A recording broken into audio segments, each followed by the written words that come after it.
Shalom, Bapak Ibu yang terkasih dalam Tuhan, salam sejahtera, haleluya, salam jumpa lagi. Puji Tuhan, hari ini kembali senang saya akan memberitakan firman Tuhan kepada kita sekalian. Dan saya percaya firman Tuhan adalah kekuatan kita, terang bagi jalan kita dan pelita bagi kaki kita. Puji Tuhan. Bapak Ibu, sebelum saya berkhotbah lebih mendalam dalam hari ini, kita akan berdoa terlebih dahulu. Terpujilah namamu Bapa Surgawi, Allah yang kami sembah di dalam nama Tuhan Yesus. Kami mengucap syukur jikalau hari ini kembali Tuhan berkenan untuk kami mendengar firman-Mu, dan untuk boleh kami setia menjadi pelaku firman-Mu, dan untuk kami setia tetap di dalam kuasa firman-Mu. Terima kasih Bapa, di dalam nama Tuhan Yesus kami sudah berdoa dan mengucap syukur. Haleluya, amin. Haleluya. Saudaraku yang terkasih di dalam Tuhan, hari ini tema kita adalah membangun kedewasaan kerohanian kita. Membangun kedewasaan kerohanian kita. Saudara, saya banyak melihat orang-orang Kristen masih rohaninya itu kerdil, dangkal. Sehingga pada akhirnya saudaraku kehidupannya tidak berbeda dari manusia lamanya. Mengapa kondisi ini bisa terjadi? Nah, inilah akan kita urai satu persatu Bapak Ibu. Tatkala kita tidak paham dalam hal ini dan tidak setia dalam hal ini, maka dipastikan kerohanian kita masih tetap tidak dewasa. Membangun kedewasaan kerohanian kita, Bapak Ibu, tidak memakai kurun waktu. Jadi Bapak Ibu mau menjadi Kristen berapa tahun, saya tidak peduli. Sebab nyatanya banyak orang Kristen yang sudah puluhan tahun, ternyata saudaraku kerohaniannya begitu sangat dangkal. Mudah marah, ya kan, mudah kecewa, mudah sekali menyakiti hati sesama, mudah menghakimi. Nah, mengapa bisa begitu Bapak Ibu? Nah, inilah harus kita pahami dalam hal ini. Membangun kedewasaan kerohanian yang pertama, saudaraku, harus membangun pengertian. Harus membangun pengertian. Saya baca dalam Roma 2 ayat 1 sampai 3. Roma 2 ayat 1-3, karena itu hai manusia, siapapun juga engkau yang menghakimi orang lain, engkau sendiri tidak bebas dari salah. Sebab dalam menghakimi orang lain, engkau menghakimi dirimu sendiri. Karena engkau yang menghakimi orang lain melakukan hal-hal yang sama. Tetapi kita tahu bahwa hukuman Allah berlangsung secara jujur atas mereka yang berbuat demikian. Dan engkau, hai manusia, engkau yang menghakimi mereka yang berbuat demikian, sedangkan engkau sendiri melakukannya juga, adakah engkau sangka bahwa engkau akan luput dari hukuman Allah? Demikian firman Tuhan. Membangun pengertian untuk tidak menghakimi orang lain, ini sangat amat penting Bapak Ibu. Sangat amat penting. Pengertian ini harus permanen di dalam diri kita. Sehingga terbentuklah kerohanian kita semakin hari semakin dewasa. Semakin hari semakin paham bahwa tatkala kita menghakimi orang lain, itu menghakimi diri sendiri. Dan ingat baik, itu tidak luput dari hukuman Tuhan. Bapak Ibu baca sekali lagi firman Tuhan ini Bapak Ibu. Penting untuk kita pahami. Penting untuk kita mengerti. Makanya tatkala seseorang menghakimi sesamanya, sesama umat Kristen terlebih lagi, mereka belum punya pengertian bahwa tatkala mereka menghakimi orang lain, dia menghakimi diri sendiri. Tetapi apabila kita sudah mempunyai pengertian tersebut, Bapak Ibu, niscaya kita tidak mau menghakimi orang lain. Nah, untuk demikian, makanya tadi saya bilang bahwa kondisi punya pengertian semacam ini untuk tidak menghakimi orang lain tidak membutuhkan waktu Bapak Ibu. Dalam artian bahwa menjadi Kristen harus 10 tahun dulu, harus 15 tahun dulu. Tidak. Tatkala engkau bertobat dan mengerti, dan mau mengerti, mau taat, mau tunduk dengan firman Tuhan ini, percayalah kita tidak akan pernah mau menghakimi orang lain. Dengan demikian muncullah nilai kedewasaan. Nah nanti efeknya Bapak Ibu akan menjadi baik. Dan kita paham bahwa kita juga tidak lebih baik dari orang lain, saudaraku. Seringkali banyak orang Kristen terjadi pertengkaran, mereka saling menghakimi. Bahkan mereka mengaku yang paling benar, padahal mereka adalah yang paling salah. Nah inilah kondisi yang tidak disadari. Nah untuk itu Bapak Ibu perlu kita untuk paham dengan pengertian ini. Mulai saat ini janganlah kita menghakimi orang lain, saudaraku. Jadi kita harus mengawas-awasi diri kita sendiri. Itu yang dinamakan Ministerial Internship Program. Artinya kita harus punya program melayani diri sendiri. Dan kita mengenal kelemahan diri sendiri. Dan kita mengenal nilai-nilai pengetahuan tentang diri sendiri. Nah ini seringkali Bapak Ibu banyak yang tidak dimengerti dengan orang-orang Kristen.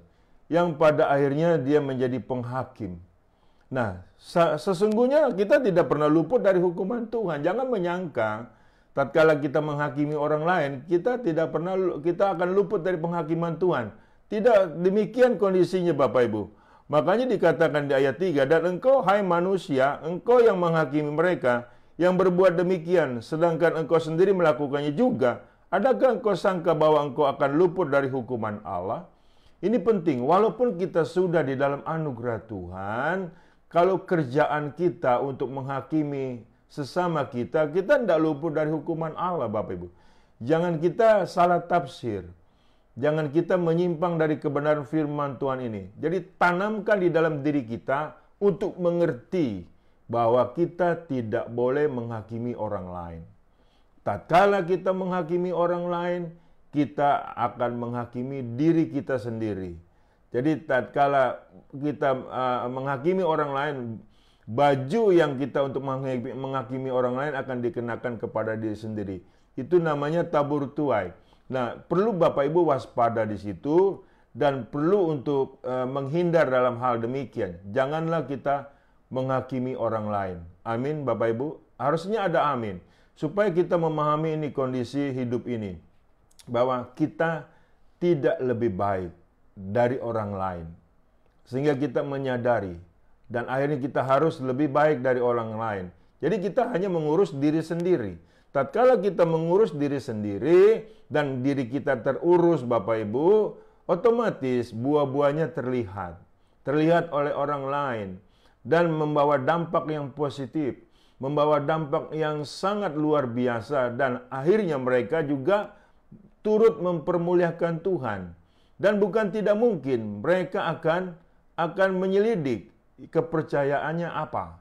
Nah, untuk itu ujung-ujungnya adalah kita mempermuliakan Tuhan, bukan mempermalukan Tuhan. Ada amin? Saya tidak peduli Bapak Ibu seberapa hafal firman Tuhan. Iya kan? Tetapi kalau kerjaannya untuk menghakimi orang lain itu tidak bagus. Ada amin Bapak Ibu? Marilah kita mengoreksi diri kita sedalam-dalamnya. Marilah kita mengoreksi batin kita sedalam-dalamnya sehingga kita menyadari kita tidak lebih baik dari mereka. Dengan demikian Bapak Ibu, kita punya mulut, kita punya hati terjaga dengan baik, menjadi nilai hal yang tulus di hadapan Tuhan, dan ada kerendahan hati. Dan itulah nilai pertobatan yang sebenarnya. Yang kedua saudaraku, agar kita membangun kedewasaan kerohanian kita adalah yang kedua, membangun penyadaran.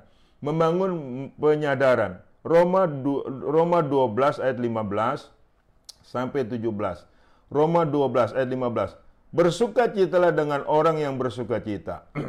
Dan menangislah dengan orang yang menangis. Hendaklah kamu sehati sepikir dalam hidupmu bersama. Janganlah kamu memikirkan perkara-perkara yang tinggi, tetapi arahkanlah dirimu kepada perkara-perkara yang sederhana. Janganlah menganggap dirimu pandai. Puji Tuhan. Membangun penyadaran dalam hal ini perlu akan nilai perasaan orang lain.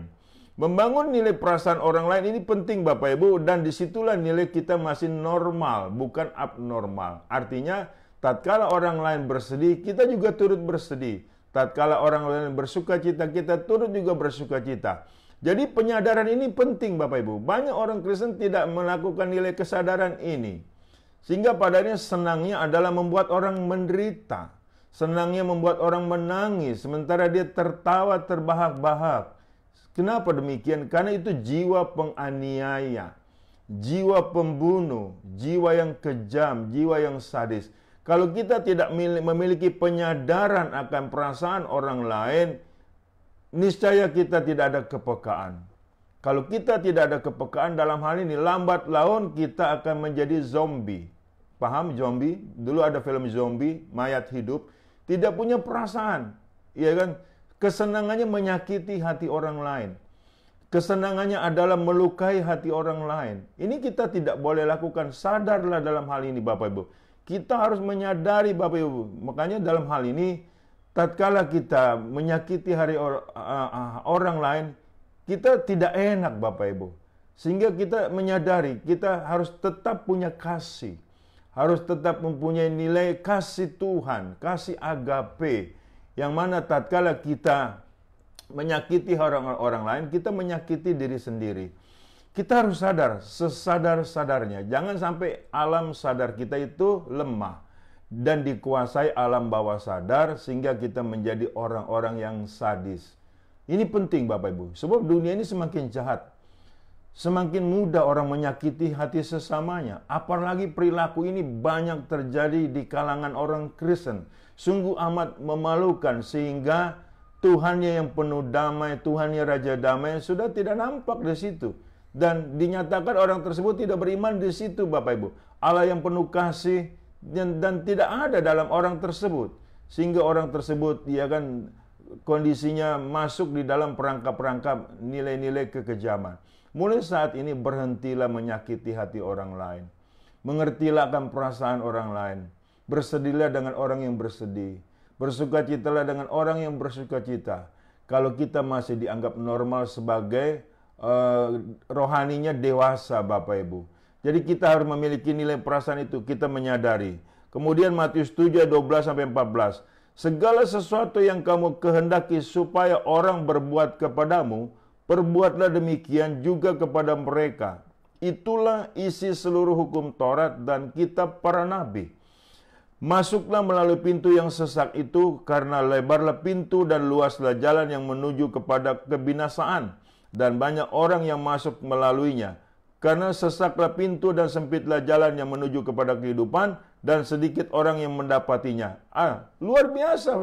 Segala sesuatu yang kamu kehendaki supaya orang yang berbuat kepadamu, perbuatlah demikian juga kepada mereka. Itulah seluruh isi hukum Taurat. Inilah pintu yang sesak. Melalui diri kita, saudaraku, kalau kita berharap orang lain ingin melakukan sesuatu kepada kita, kita harus melakukan terlebih dahulu, saudaraku. Ini satu nilai yang sangat luar biasa. Dimulai dari diri sendiri. Jangan berharap kepada orang lain. Siapa yang berharap kepada orang lain, itu adalah nilai keterkutukan. Terkutuklah orang mengandalkan manusia, mengandalkan dirinya sendiri dan hatinya jauh daripada Tuhan. Makanya di dalam diri kita tanamkan satu nilai yang baik, satu nilai yang luar biasa. Ini pengertian yang sangat luar biasa Bapak Ibu. Ini kita harus menyadari dalam hal ini.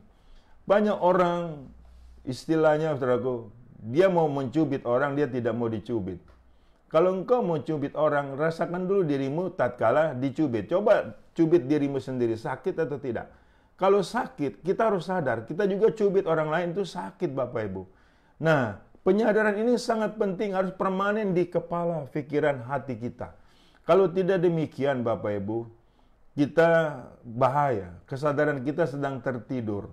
Atau mungkin sedang pingsan. Atau mungkin lebih buruknya sedang mati.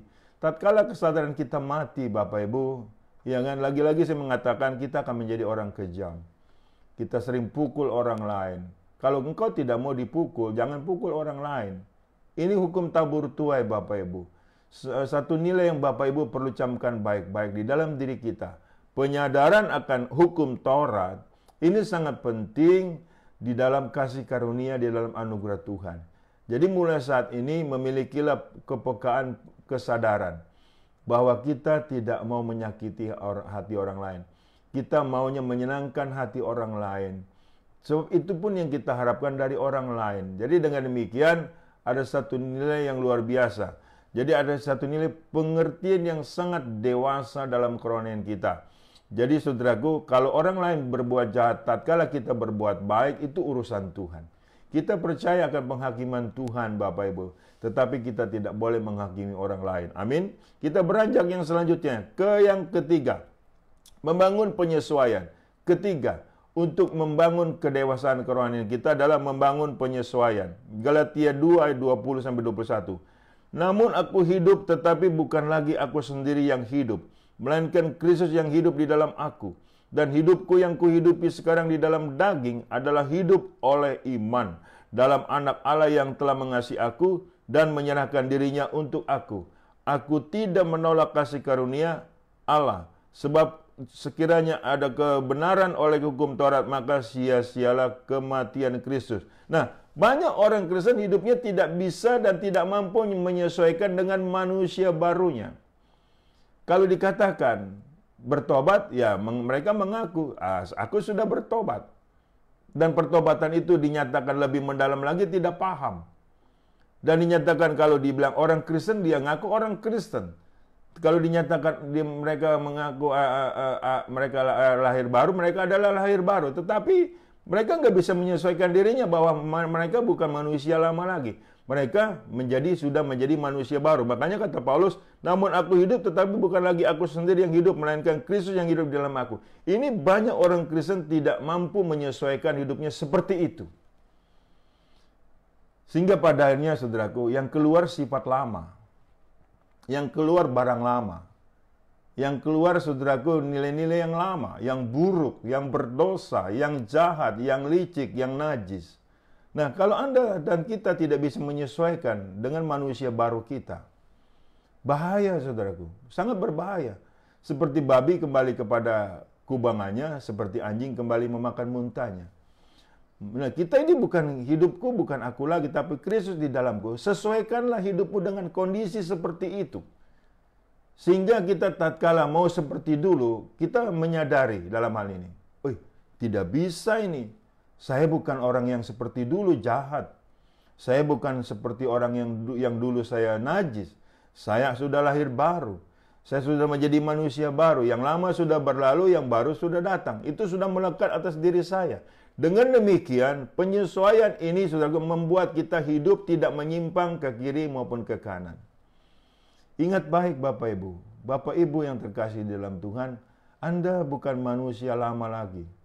Anda adalah manusia baru, melalui baptisan, melalui kelahiran baru. Yang lama sudah berlalu, yang baru sudah datang. Ingat baik itu, sesuaikanlah dirimu dengan kondisi seperti itu. Hidup di dalam Kristus, mati adalah keuntungan, dan akhirnya ke arah seperti itu. Jadi tatkala engkau tidak mengerti akan penyesuaian seperti ini dan tidak mau akan penyesuaian seperti ini dengan manusia barumu, walaupun dibaptis berulang-ulang, tidak ada gunanya Bapak Ibu. Ya kan, sering saya jumpai orang yang dibaptis ulang-ulang dengan gitu entengnya mengatakan, saya bikin dosa lagi Pak. Dengan begitu entengnya, saudaraku. Padahal dia sudah menyia-nyiakan waktu berjalan. Nanti diperhitungkan dengan Tuhan dengan engkau menyia-nyiakan waktu berjalan. Kalau engkau terus begitu, tatkala engkau sedang berbuat dosa, kemudian mati, bagaimana? Ini perlu kita pikirkan, dewasalah rohani kita, Bapak Ibu. Harus dewasa. Kalau kita tidak dewasa, memang kedewasaan ini tidak bisa diukur. Tetapi kita ada pengertian yang sama-sama Bapak Ibu, yang kita pahami bersama-sama. Itu sudah hal yang umum Bapak Ibu. Iya toh. Sehingga saudaraku, saya kalau mengentarai orang Kristen Bapak Ibu, saya tinggal mengamati saja. Begitu dia lihat kelihatan, begitu dia memunculkan nilai negatif, ini manusia lamanya. Nah, akhirnya dia nggak bisa menyesuaikan. Kalau terus menerus berlanjut, itu ada nilai tabur tuai. Saya bilang lagi tabur tuai. Jadi sesuaikanlah hidupmu dengan manusia barumu. Iya kan? Saya katakan, kebenaran itu anugerah yang Tuhan berikan kepada kita. Tapi melakukan kebenaran itu suatu kewajiban. Kalau tidak demikian, kita akan mengingkari anugerah tersebut. Paham Bapak Ibu? Saya berharap Bapak Ibu dan paham, dan kita sudah dewasa. Lagi-lagi saya mengatakan, berapa umurmu saya tidak peduli. Mau umurmu 17 tahun, 16 tahun, 15 tahun, mau umurmu 20 tahun, 30 tahun, 50 tahun, 60 tahun, kalau tidak dewasa, nggak ada gunanya Bapak Ibu. Tidak ada gunanya engkau menjadi Kristen, akan sia-sia. Saya bukan menampik jeri lelahmu, tetapi jeri lelahmu yang mana? Jadi mulai saat ini berhati-hatilah. Sesuaikanlah hidupmu sebagai manusia yang sudah bertobat, sebagai manusia baru, sebagai manusia yang selalu menyenangkan hati Tuhan. Usahakan, sesuaikan itu dengan sungguh-sungguh. Jangan sampai kita asal-asalan. Amin Bapak Ibu, puji Tuhan. Yang keempat Bapak Ibu, yang keempat, demikian firman Tuhan. Satu lagi saya bacakan demikian. Di Efesus 2 ayat 19-22. Demikianlah kamu bukan lagi orang asing dan pendatang, melainkan kawan sewarga dari orang-orang kudus dan anggota-anggota keluarga Allah, yang dibangun di atas dasar para rasul dan para nabi, dengan Kristus Yesus sebagai batu penjuru. Di dalam Dia tumbuh seluruh bangunan rapi tersusun menjadi bait Allah yang kudus di dalam Tuhan. Di dalam Dia kamu juga turut dibangunkan menjadi tempat kediaman Allah di dalam Roh. Puji Tuhan. Arahnya menuju kepada hal itu. Jikalau engkau tidak menyesuaikan hal-hal seperti yang firman Tuhan di Efesus katakan, tidak akan pernah terjadi. Tetap engkau mempunyai bangunan yang rusak, tubuh yang rusak oleh dosa, tubuh yang rusak oleh kejahatan, tubuh yang rusak oleh nilai-nilai kenajisan. Hati-hati. Manusia barumu adalah untuk mempermuliakan Tuhan. Ada amin? Yang keempat, membangun pengampunan. Untuk dewasa rohani kita harus membangun pengampunan. Kolose 3:12-15. Karena itu sebagai orang-orang pilihan Allah yang dikuduskan dan dikasihinya, kenakanlah belas kasihan, kemurahan, kerendahan hati, kelemah lembutan, dan kesabaran. Sabarlah kamu seorang terhadap yang lain. Ampunilah seorang akan yang lain. Apabila yang seorang menaruh dendam terhadap orang yang lain, sama seperti Tuhan telah mengampuni kamu, kamu perbuat jugalah demikian. Dan di atas semuanya itu kenakanlah kasih sebagai pengikat dan mempersatukan dan menyempurnakan. Hendaklah damai sejahtera Kristus memerintah dalam hatimu, karena untuk itulah kamu telah dipanggil menjadi satu tubuh, dan bersyukurlah. Saya baca ulang ayat 15. Hendaknya damai sejahtera Kristus memerintah di dalam kamu. Nah, saudaraku, membangun pengampunan ini banyak orang Kristen yang gagal. Banyak orang Kristen yang gagal. Nah, berarti saudaraku, damai sejahtera Kristus tidak memerintah di dalam hatinya. Kalau engkau gagal mengampuni, tidak mau mengampuni, ini berbahaya. Dan engkau pun tidak diampuni. Makanya untuk itu membangun pengampunan ini, saudaraku, itu amat penting bagi setiap kita. Mungkin kita secara tidak mendadak, tetapi harus bisa. Dan di sini jangan dicuekin, jangan diabaikan, dan jangan dilalaikan. Membangun pengampunan ini sangat penting. Itu satu nilai fundamental, nilai kekristenan kita. Karena Allah itu adalah kasih. Dan kita juga yang mengasihi Allah juga harus mempunyai kasih. Kasihilah Tuhan Allahmu dengan segenap hatimu, dengan segenap jiwamu, dengan segenap akal budimu, dengan segenap kekuatanmu. Dan kasihilah sesamamu seperti engkau mengasihi dirimu sendiri. Ada amin Bapak Ibu. Bangunlah pengampunan terus-menerus sehingga bangunan tersebut kokoh berdiri secara permanen di dalam hati dan pikiran kita. Anda yang punya sifat pendendam, jangan dilanjutkan jikalau dirimu tidak mau celaka dan binasa. Dan harus punya, lepaskan pengampunan. Dengan pengampunan, saudaraku, kita ada sukacita yang luar biasa. Saya percaya kita tidak mau kehilangan hadirat Tuhan. Kita tidak mau kehilangan Tuhan kita, Yesus Kristus. Kita tidak mau kehilangan nilai-nilai anugerah Tuhan. Makanya ampunilah mereka. Ada amin? Jangan dendam Bapak Ibu. Mulai saat ini lepaskan pengampunan. Engkau dendam terhadap siapa? Bapak Ibu yang paham. Karena Tuhan melihat hatimu. Terbukalah bagi Tuhan untuk Dia mengubah dirimu. Dan engkau harus mau. Kalau engkau tidak mau, Tuhan tidak memaksa. Ini penting bagi setiap kita Bapak Ibu. Ya kan? Hari ini, mulai saat ini, engkau harus berubah agar engkau memiliki kedewasaan rohani.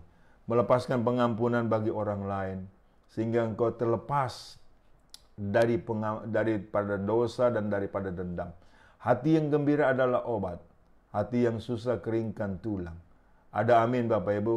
Ingat baik-baik, sekali lagi saya bicara, lepaskan pengampunan bagi orang-orang lain yang Bapak Ibu ada dendam. Ini penting, ini jangan sampai ditunda-tunda. Selagi masih ada waktu berjalan. Tatkala sudah tidak ada waktu, engkau simpan dendam dan engkau mati, bukan aku nakutin, engkau akan binasa. Firman Tuhan berkata keras, khotbah saya berkata keras, tapi demi kebaikan kita semuanya. Ada amin? Biarlah kita berkumpul di bumi juga berkumpul di sorga. Haleluya. Yang terakhir saudaraku, yang terakhir, membangun pembaharuan. Nah ini penting juga Bapak Ibu. Kelima, membangun pembaharuan. 1 Petrus 2 ayat 11-17. Saudara-saudaraku yang kekasih, aku menasihati kamu supaya sebagai pendatang dan perantau, kamu menjauhkan diri dari keinginan-keinginan daging yang berjuang melawan jiwa. Milikilah cara hidup yang baik di tengah-tengah bangsa-bangsa bukan Yahudi, supaya apabila mereka memfitnah kamu sebagai orang durjana, mereka dapat melihatnya dari perbuatan-perbuatanmu yang baik dan memuliakan Allah pada hari Ia melawat mereka. Tunduklah karena Allah kepada semua lembaga manusia, baik kepada raja sebagai pemegang kekuasaan yang tertinggi, maupun kepada wali-wali yang diutusnya untuk menghukum orang-orang yang berbuat jahat dan menghormati orang-orang yang berbuat baik. Sebab inilah kehendak Allah, yaitu supaya dengan berbuat baik, kamu membungkamkan kepicikan orang-orang yang bodoh. Hiduplah sebagai orang merdeka dan bukan seperti mereka yang menyalahgunakan kemerdekaan itu untuk menyelubungi kejahatan-kejahatan mereka. Tetapi hiduplah sebagai hamba Allah. Hormatilah semua orang. Kasihilah saudara-saudaramu, takutlah akan Allah, hormatilah raja. Puji Tuhan, pembaharuan terjadi atas diri kita. Dengan membangun pembaharuan ini, saudaraku, kita beda dan kita paham. Warga keluargaan kenegaraan kita adalah warga kerajaan sorga. Di sini kita asing. Di dunia ini, saudaraku, bukan kondisi hidup kita harus tetap selamanya.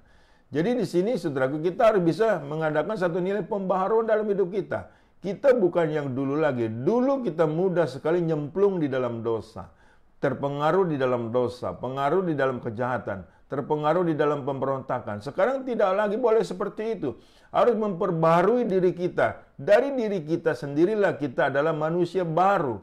Ini penting. Pembaruan budi pekerti, pembaruan akal budi, pembaruan attitude. Ini penting Bapak Ibu. Dengan hikmat Tuhan kita berjalan.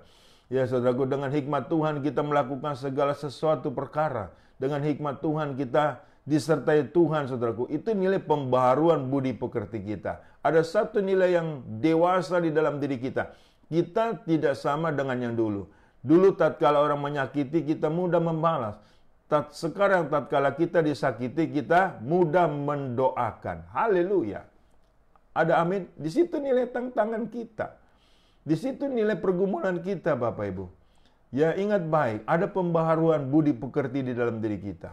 Sehingga orang lain juga heran melihat diri kita, Bapak Ibu. Iya kan, Denny Harseno yang dulu beda dengan yang sekarang. Si A yang dulu beda dengan si A yang sekarang. Orangnya sama, tetapi budi pekerti sudah diperbaharui oleh Roh Kudus, oleh hikmat Tuhan. Kalau engkau kekurangan hikmat, minta kepada yang punya hikmat, yaitu Tuhan Yesus Kristus. Ada amin? Saudaraku, demikian firman Tuhan. Marilah kita bersama-sama membangun kerohanian kita untuk kita menjadi dewasa di dalam kerohanian kita dan nama Tuhan dipermuliakan. Saat orang-orang dilawat Tuhan, turut juga mempermuliakan Tuhan. Dan dengan kita melakukan firman Tuhan sama dengan orang dilawat oleh Tuhan. Karena firman Tuhan tidak pernah kembali dengan sia-sia. Tuhan Yesus memberkati. Saudaraku yang terkasih, saya berdoa. Terpujilah nama Tuhan kekal selama-lamanya. Hamba sudah menyampaikan firman-Mu. Aku percaya firman-Mu tidak pernah kembali dengan sia-sia. Firman-Mu kuat memerintah kami dalam damai sejahtera. Terima kasih Bapa, berkati seluruh jemaat-Mu, berkati dimanapun mereka berada. Lindungi, pelihara mereka ya Tuhan. Terima kasih, terpujilah nama-Mu Bapa Surgawi, dalam nama Tuhan Yesus. Aku sudah berdoa dan mengucap syukur. Haleluya. Amin. Bapak Ibu yang terkasih dalam Tuhan, terimalah berkat dari Allah Bapa, di dalam cinta kasih Tuhan kita Yesus Kristus, di dalam persekutuan dengan Roh Kudusnya yang selalu menyertai kita. Mulai dari saat ini sampai Maranatha, Tuhan datang kali yang kedua menyebut kita dalam kemuliaannya, dan kita pun layak menerima kemuliaan Tuhan dari kekal sampai kekal. Shalom, Tuhan Yesus memberkati. Haleluya.